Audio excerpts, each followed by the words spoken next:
भक्ति मार्ग से संबंधित हम बुद्धिजीवों के दिमाग में एक प्रश्न हमेशा जान पड़ता है कि क्या परमात्मा प्रारंभ के कर्म पाप नाश कर देता है या वे पाप हमें भोगने होंगे। इसी प्रश्न को सुलझाने के लिए आज हम जानेंगे दो संतों के विचार।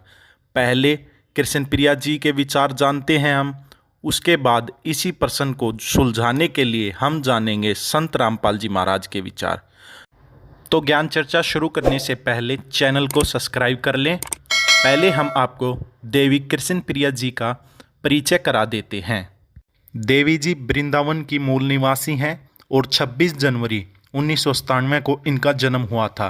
देवी जी ने 8 वर्ष की उम्र से ही श्री भागवत कथा करनी शुरू कर दी थी और अब तक ये 400 कथाएं कर चुकी हैं। शाम शाम रटते रहो जब तक देह में प्राण, कबहू तो दीन दयाल के भनक पड़ेगी कान। तो आए सभी। हे गोपाल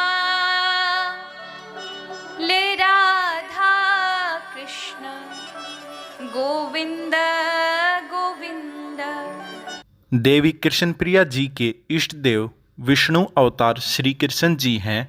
अब देवी जी से जानते हैं कि क्या भगवान प्रारंभ के पाप कर्म नष्ट कर देता है। देखिए यह वीडियो। तो जो आप कर्म कर देते हैं परिणाम स्वरूप आपको भोगना ही पड़ेगा, ये अटल सत्य है।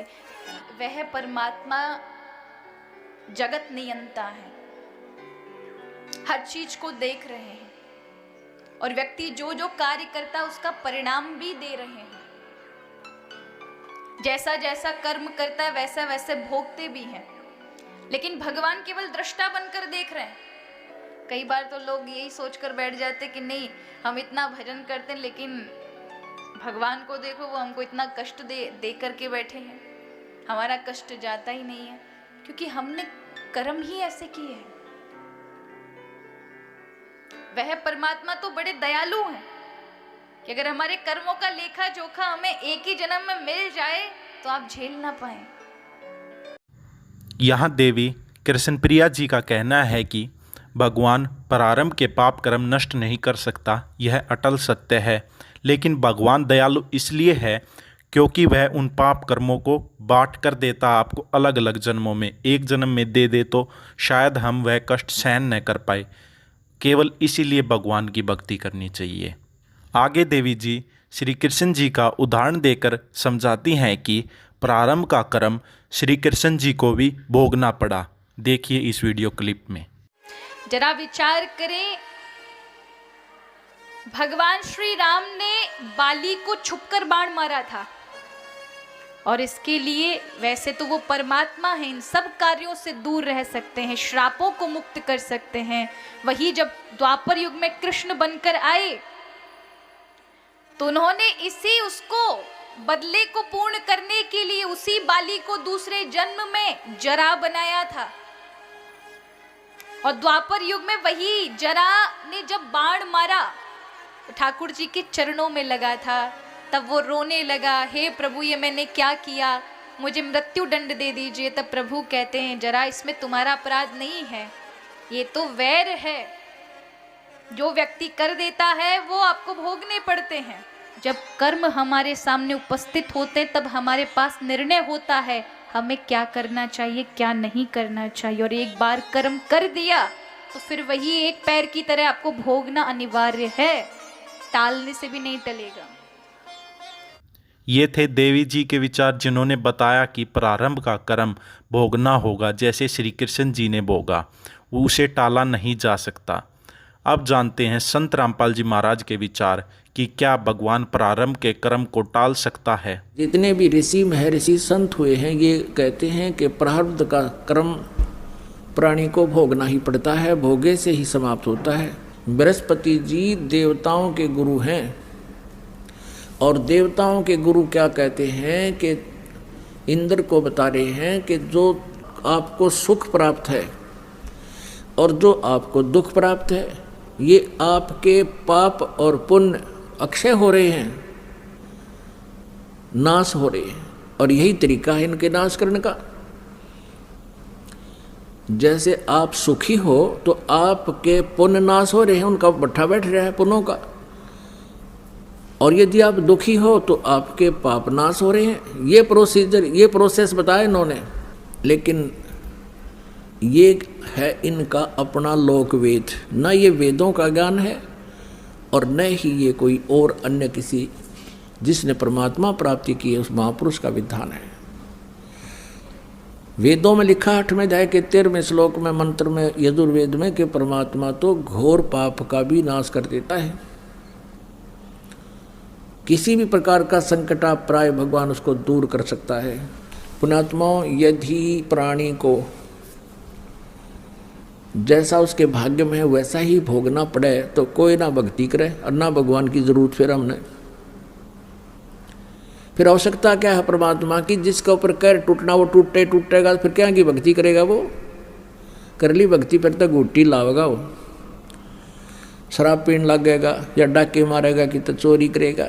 तो इन लोगों ने बिगाड़ दिया पूरा समाज, क्योंकि पहले आत्मा सबसे पहले परमात्मा से ही राहत चाहती है। परमात्मा से राहत ना मिलने से फिर ये बकवाद करने लग जाती है मन के अधीन होकर। और जब परमात्मा का सहयोग आपको मिलेगा, आपको इतना सुख देगा भगवान, इतना बेनिफिट देगा, इतना आपको जो है बरकत देगा, आप सोच भी नहीं सकते हैं। और फिर आपको ज्ञान हो जाएगा तो जहर खाना है, किसी चीज़ का पैसा मिलावट करके लेना या वैसे रिश्वत लेना, चोरी करना, दान दहेज लेना, ये तो विष खाना है, विष। और फिर कहते हैं जैसे किर का जहर का रंग होरी हो, कहो कौन तिस खाव राम रंग होरी हो। कहते हैं परमात्मा के नाम से होरी माने खुशी होगी, और जहर के किर का जहर का कण भी कौन खाओगा? न्यू पता लग गया यू कण पड़ा जहर का, विष का हाथ भी ना लावा आदमी। तो ये जो भी आज आप अज्ञानतावश से रिश्वत लेते हो, चोरी करते हो, किसी और से धन लेकर नहीं देते हो, इस आध्यात्मिक ज्ञान से आपको पता चलेगा ये विष खा रहे हो, विष। और फिर इस जहर ने कौन खाएगा? छुआ भी कोई नहीं, दूर का जाएगा, आग लगे कि क्या पता कैसा धन है ये। और अब बक्से को ना ट्रंका अंदर से तदूरियां तोड़ के काट ले जाए। अब देखो पीछे पंजाब प्रांत में उग्रवाद फैल गया था, युवा बच्चे किसी के भ्रमित किए हुए अपराधी बन गए थे। फिर भारत सरकार ने उनसे कहा था भाई जिसने जो भी अपराध कर लिया सो कर लिया, अब जो भी व्यक्ति अपने पिछले आगे कोई अपराध ना करने की प्रतिज्ञा करेगा और मुख्य धारा में आ जाएगा तो उसके सारे मुकदमे वापस ले लिए जाएंगे। और ऐसा ही हुआ था। और उसके बाद देखो कैसी शांति होगी। तो इसकी किसी आधार से भी थ्योरी ठीक नहीं। ये कहता है कि यदि कोई राजा अपराधी का अपराध क्षमा कर दे तो कोई नहीं डरे, दूने पाप करेंगे। देखो आध्यात्मिक मार्ग ऐसा ही है। अनजानपने में जिससे जो गलतियां होगी वो उन बच्चों जैसी थी जो उग्रवाद में शामिल हो गए थे अनजानपने में, और फिर उनको उसका पता लग गया कि तो गलत काम हो गया, वो मुख्य धारा में आ गए, फिर शांति होगी, वो फिर सभ्य समाज में आ गए और सभ्य बन गए। इसी प्रकार हम सभी अज्ञानतावश जो भी पाप कर लिया, किसी ने मांस खा लिया, चोरी कर ली, जारी कर दी, कोई और गलतियां होगी, वो अज्ञानता से और किसी के कुसंग से होगी। अब हम फिर मुख्य धारा में आ जाएंगे, भगवान हमारे सारे मुकदमे वापस ले लेगा। जब ही सतनाम हृदय धरो भयो पाप को नासे, जैसे चिंगारी अग्नि की भाई पड़े पुराने घासे। और ये तो इसका प्रैक्टिकल ये भी झूठा हो गया इस संसारिक दृष्टिकोण से जिसने इसने उदाहरण दिया। और अब वेद फेल करेंगे इनकी अज्ञानियों की थ्योरी को। वेद बताते हैं कि परमात्मा घोर पाप का भी नाश कर देता है, ये देखिएगा ये जरूर। और इसको इस अनुवाद भी इस दानंद जी ने कर रखा है। इसने प्रकाशक है सार्वदेशिक कार्य प्रतिनिधि सभा 2/5 महर्षि सिद्धांत भवन रामलीला मैदान नई दिल्ली से। मुद्रक ये Prince offset printers 1510 Pataudi house Daryaganj नई दिल्ली से। और महर्षि दानंद सरस्वती कृत इसका अनुवाद किया इसने। ये he is not writer of the Vedas, ये वेदों का लेखक नहीं है, वेदों का अनुवाद करता है महर्षि दयानंद। ओनली अनुवाद में भी इसने, ये देखिएगा 8वें अध्याय का 13वां मंत्र, ये है अध्याय 8 यजुर्वेद 8वां अध्याय 241 पृष्ठ पे। यहाँ पर है ये 13वां मंत्र और इसका अनुवाद इन्होंने किया है यहाँ पर 242 पृष्ठ पे। यजुर्वेद ये 242 पृष्ठ पे ये अर्थ है, हे सबके उपकार करने वाले मित्र आप। ये मित्र का अर्थ इसने उलझाने के लिए लिखा या परमेश्वर के लिए है। इसने सत्यार्थ प्रकाश में खुद कहा है प्रथम अध्याय में कि सबका सबसे हितकारी होने के कारण, हितैषी होने के कारण परमेश्वर का नाम मित्र है। तो हम यहाँ परमेश्वर कहेंगे, हे सबके उपकार करने वाले परमेश्वर, दान देने वाले के अपराध के विनाश करने वाले हो। यानी जो दान देता है उसके प्रारब्ध में जो पाप हैं उनका नाश कर देते हो। यानी कुछ ऐसे पाप हैं जो दान से नष्ट होते हैं, कुछ ऐसे पाप हैं जो अपनी सेवा से साफ होते हैं, कुछ ऐसे पाप हैं स्वाध्याय से साफ होते हैं, नाश होते हैं, कुछ ऐसे पाप हैं जो सतनाम से ही, जो किसी से भी ना हो फिर सतनाम से होते। तो यहाँ लिखा है कि दान देने वाले के अपराध के विनाश करने वाले हो। वेद बता रहे हैं भगवान की महिमा। साधारण मनुष्यों के किए हुए अपराध, एनस्य मन अपराध के विनाश करने वाले हो, अक्षमा करने वाले हो, और पिता के किए हुए विरोध आचरण के अच्छे प्रकार हरने वाले हो, नाश करने वाले हो। क्योंकि एवजन माने नाश करना, और आत्म करते से अपने किए हुए एनस्य माने पाप के, अवजन माने दूर करने वाले हो, नाश करने वाले हो, अवजन माने विनाश करने वाले हो। एनस अधर्म के यानी घोर पाप के नाश करने हारे हो। और हो जानता हुआ मैं कुछ भी अधर्म आचरण किया करता हूँ वा करूँ। ओह, वे तो कहते पहले जो कर चुके और अब कर रहा हूँ और आगे भी जो करूँगा, अनजानपने में तो जो कुछ भी किया करता हूँ करूँ, उस सब का एनस माने पाप का, दुष्ट आचरण नहीं, एनस से हम भी सब कुछ पढ़ सकते हैं, इसको भी पढ़ सकते हैं संस्कृत को, क्योंकि नागरी लिपि है। एनस से माने पाप है, तो कहते हैं उस सर्वस्व माने सब, एनस से माने पाप के, अवजन माने नाश करने वाले आप हैं। परमात्मा कहा करते थे, गुरु बिन वेद पढ़े जो प्राणी, समझ न सार रहे अज्ञानी। अपने आत्माओं, ना तो व्यास जी को ज्ञान, ना ब्रह्मा जी को ज्ञान वेदों का, नहीं तो ये भाषा कैसे कहता। जो शुक्राचार्य जी कह रहे हैं कि मैंने ब्रह्मा जी से सुना था कि कोई भी पाप कर्म का नाश, प्रारब्ध का नाश नहीं कर सकता, जो दुख है वो भोगना पड़ेगा। और ना बृहस्पति जी को ज्ञान, और इस नकली में ऋषि दयानंद को तो था कहीं तो भांग पिए पड़ा रहा करता, दड़ी दूध पीवा दंड पे लिया करता। ये थे संत रामपाल जी महाराज के विचार, जिन्होंने यजुर्वेद से प्रमाण देकर बताया कि भगवान साधक के घोर से घोर पाप को भी नाश कर देता है। अब हम अपने दूसरे प्रसंग पर आते हैं और जानते हैं कि क्या श्री कृष्ण जी भगवान थे जिन्हें देवी जी अपना इष्ट देव मानती हैं। जरा विचार करें,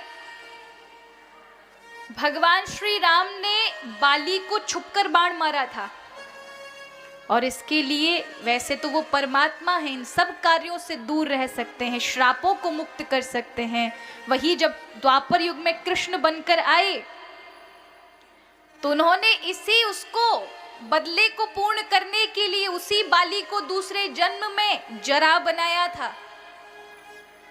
और द्वापर युग में वही जरा ने जब बाण मारा तो ठाकुर जी के चरणों में लगा था, तब वो रोने लगा, हे प्रभु ये मैंने क्या किया, मुझे मृत्यु दंड दे दीजिए। तब प्रभु कहते हैं, जरा इसमें तुम्हारा अपराध नहीं है, ये तो वैर है, जो व्यक्ति कर देता है वो आपको भोगने पड़ते हैं। जब कर्म हमारे सामने उपस्थित होते तब हमारे पास निर्णय होता है हमें क्या करना चाहिए क्या नहीं करना चाहिए। और एक बार कर्म कर दिया तो फिर वही एक पैर की तरह आपको भोगना अनिवार्य है, टालने से भी नहीं टलेगा। इसी प्रसंग को लेकर हम जानते हैं संत रामपाल जी महाराज के विचार। आपको दिखाते हैं कि श्री ब्रह्मा जी, श्री विष्णु जी, श्री शिव जी ये सत्यनारायण नहीं थे, अविनाशी भगवान नहीं थे, ये नाशवान थे, इनकी जन्म मृत्यु होती थी। एक झलक दिखाएंगे आपको, समझदार को संकेत बहुत होता है। देखिएगा श्रीमद् देवी भागवत, श्रीमद् देवी भागवत गीता प्रेस गोरखपुर से प्रकाशित है। ये इसके संपादक हैं हनुमान प्रसाद पोदार, चिमन लाल गोस्वामी। ये कहाँ से मुद्रित है? प्रकाशक एवं मुद्रक हैं गीता प्रेस गोरखपुर, गोविंद भवन कार्यालय कोलकाता का संस्थान। इसका एक थोड़ी सी झलक दिखाते हैं। 123 पृष्ठ, तीसरा स्कंध, ये 123 पृष्ठ है। ये तीसरा स्कंध। भगवान विष्णु, श्री विष्णु जी अपनी माता दुर्गा की स्तुति करते हुए बता रहे हैं, तुम शुद्ध स्वरूपा हो, ये सारा संसार तुम इसे उद्भासित हो रहा है। मैं ब्रह्मा और शंकर हम सभी तुम्हारी कृपा से विद्यमान हैं। हमारा आविर्भाव और तिरोभाव हुआ करता है। आविर्भाव माने जन्म और तिरोभाव माने मृत्यु। हमारा तो जन्म और मृत्यु हुआ करता है। केवल तुम ही नित्य हो, जगत जननी हो, प्रकृति और सनातनी देवी हो। ये प्रकृति दुर्गा को कहते हैं, ये भी ध्यान रखना, ये गीता जी में काम आओगा आपका।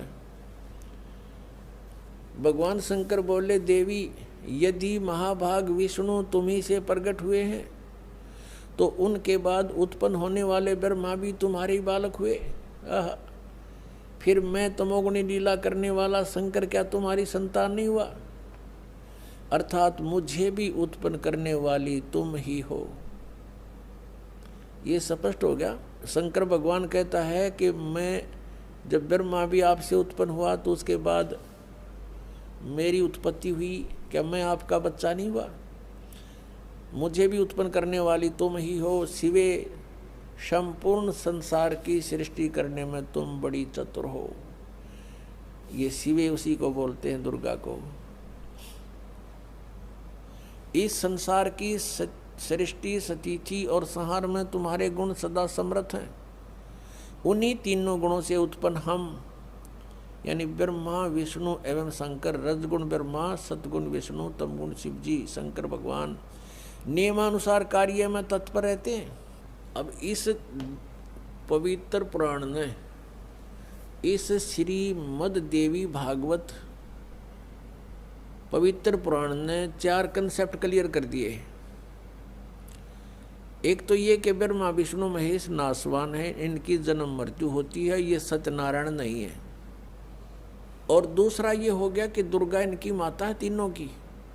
तीसरा ये हो गया कि रजगुण ब्रह्मा, सतगुण विष्णु, तमगुण शिव जी। और चौथा कंसेप्ट ये क्लियर हो गया कि ये केवल नियमित कार्य ही कर सकते हैं, यानी जिसके भाग्य में जो कुछ लिखा है उतना ही दे सकते हैं। दुख है तो दुख ही देंगे, ये उसमें परिवर्तन नहीं कर पाओगे। और सुख है आपके भाग्य में तो उसको भी यदि आप इनकी भक्ति करते हो तो निर्बाध दिला देंगे।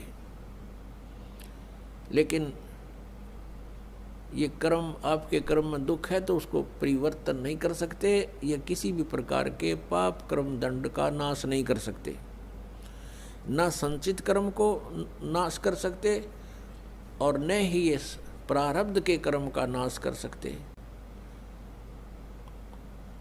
और संचित जो हम कर रहे हैं, जो क्रियावान हैं, ये भी उसको नहीं बदल सकते। जैसे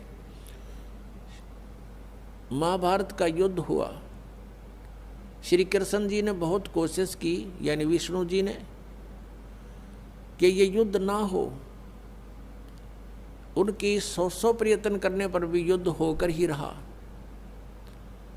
तो जो क्रियावान कर्म थे वह भी ना बचे, उनको भी नहीं चेंज कर सके। कितना अनर्थ हुआ। करोड़ों व्यक्ति मारे गए, वो सारा पाप पांडवों के सिर पर रखा गया।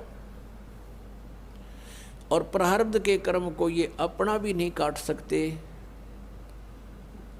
प्रारब्ध तो दूसरों का नहीं कैसे काटेंगे। जैसे श्री राम रूप में श्री रामचंद्र जी ने सुग्रीव के भाई बाली को मारा था, धोखा देकर वृक्ष की ओट लेकर तीर मारा था, उसका भी बदला देना पड़ा, वो भी कर्म दंड भोगना पड़ा। उसके प्रारब्ध में लिखा गया वो कर्म श्री कृष्ण रूप में। जो बाली वाली आत्मा थी वो तो एक शिकारी बना, और श्री राम वाली आत्मा श्री कृष्ण बने। और श्री कृष्ण जी का वध विषाक्त तीर यानी जहर से बुझे हुए तीर मार कर उस एक शिकारी ने उनका वध किया। तो उनका अपना भी कर्म भोगना पड़ा उन भगवानों को, जिनकी हम गुण गाया करते थे, जिनको सर्वशक्तिमान बताया करते थे, तो वो भी सर्वशक्तिमान नहीं पाए, ये अविनाशी भी नहीं पाए, क्योंकि इनकी जन्म मृत्यु होती है। इनके पिता कौन है? इनके पिता काल रूपी ब्रह्म है। पुण्यात्माओं, सत्संग के अंदर परमात्मा की याद दिलाई जाती है, आत्मा और परमात्मा की सतिथि बताई जाती है, कौन से कर्म अच्छे हैं कौन से बुरे हैं ये याद दिलाई जाती है। और आपको जो मिशन से जुड़ता है, जो भगवान चाहता है, उसको स्ट्रिक्टली कहा जाता है कि ये पाप नहीं करोगे, ऐसा नहीं करोगे तो तुम सफल होगे, सच्चाई है ये। तो फिर वो आपके क्रियावान कर्म भी बदलवा दिए जाते हैं। जैसे कोई शराब पीता है, कोई चोरी करता है, कोई मिलावट करता है, कोई जारी करता है, कोई और बकवाद करता है, वो सब छुटवाई जाती है। वो क्रियावान कर्मों को भी चेंज कर दिया जाता है। प्रारब्ध के अंदर आपकी किस्मत में कोई ज़बरदस्त दुख है, उसको भी परमात्मा हल्का करके नाश कर देते हैं। परमेश्वर शरण में आने से आई टले बला, और जय मस्तिष्क में जय भाग्य में सूली हुआ कांटे में टल जा। यदि आपके भाग्य में कहीं मृत्यु दंड लिखा हो, कहते कांटा लाग के, मनमान ने ठोकर लाग के, अंगूठा फूट के जीवन बच जा, इतना हल्का करके परमात्मा वो कबीर परमेश्वर आपके प्रारब्ध में लिखे हुए पाप कर्म का विनाश कर देते हैं। और संचित जो कर्म आपके वहाँ रखे हैं डिपॉजिट, उसका भी नाश कर देते हैं। क्या बताते हैं परमेश्वर अपनी महिमा? आप ही बतावें आकर के। जब ही सतनाम हृदय धरो, भयो पाप को नाश, जैसे चिंगारी अग्नि की भाई पड़े पुराने घास। हमारे संचित कर्मों का ढेर लगा पड़ा है। हम आप जी को अब मिली है सत्य साधना, जो सच्ची साधना करनी चाहिए थी। इस सत्य साधना को ना करके हम जितने भी क्रियाएं करते थे वो शास्त्र विधि को त्याग कर मनमाना आचरण।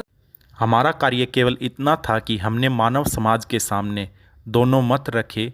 अब यह कार्य आपका है कि आपको कौन सा मत प्रमाण स्वरूप स्वीकार है और कौन सा नहीं। यह आपको देखना है कि कौन आपके मानव जीवन को नष्ट कर रहा है। धन्यवाद।